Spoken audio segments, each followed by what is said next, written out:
ഇവേടാ നമസ്കാരം. നമസ്കാരം. ആദ്യമായി ബെസ്റ്റ് ആക്ടർ എന്ന അവാർഡ് കിട്ടിയതിലുള്ള അഭിനന്ദനങ്ങൾ അറിയിച്ചുകൊള്ളുന്നു. Thank you. ചേട്ടന്റെ ലേറ്റസ്റ്റ് ആയിട്ട് റിലീസ് ചെയ്ത വർക്കാണല്ലോ പ്രേമം. അതെ. അതൊരു ട്രെൻഡ് സെറ്റർ എന്ന നിലയിലേക്ക് വളരുകയും ചെയ്തു. ചേട്ടന്റെ ക്യാമ്പസ് ലൈഫിൽ ഇതുപോലൊരു ട്രെൻഡ് സെറ്റർ ഉണ്ടായിരുന്നു? ഉണ്ടെങ്കിൽ അതാരായിരുന്നു? ഒരു നടനാണോ ഉദ്ദേശിച്ചത്?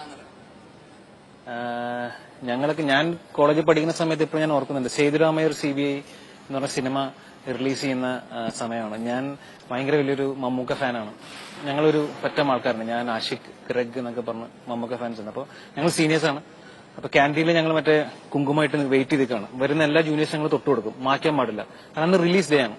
അപ്പൊ അന്നത്തെ 1100 മൊബൈലിലൊക്കെ ഞങ്ങൾ ഈ റിംഗ് ടോൺ സെറ്റ് ചെയ്തിട്ട് എന്താണ് ബെല്ലടിച്ച് ഞങ്ങൾ വരാതെ കൂടെ ഇങ്ങനെ നടക്കും. ഈ റിംഗ് ടോൺ ഉണ്ട്. അപ്പൊ ഞങ്ങളൊക്കെ ആരാധിച്ച് കണ്ടിരുന്ന വ്യക്തികൾ അവരൊക്കെയാണ്. എനിക്ക് അങ്ങനെ ഞാൻ ചെയ്തിട്ടുണ്ട്. ഞാൻ പേഴ്സണലി ഇതൊക്കെ ചെയ്തിരിക്കുന്ന ആളാണ്. ഇതിനപ്പുറം ചെയ്തിട്ടുള്ള ആളാണ്. അപ്പോ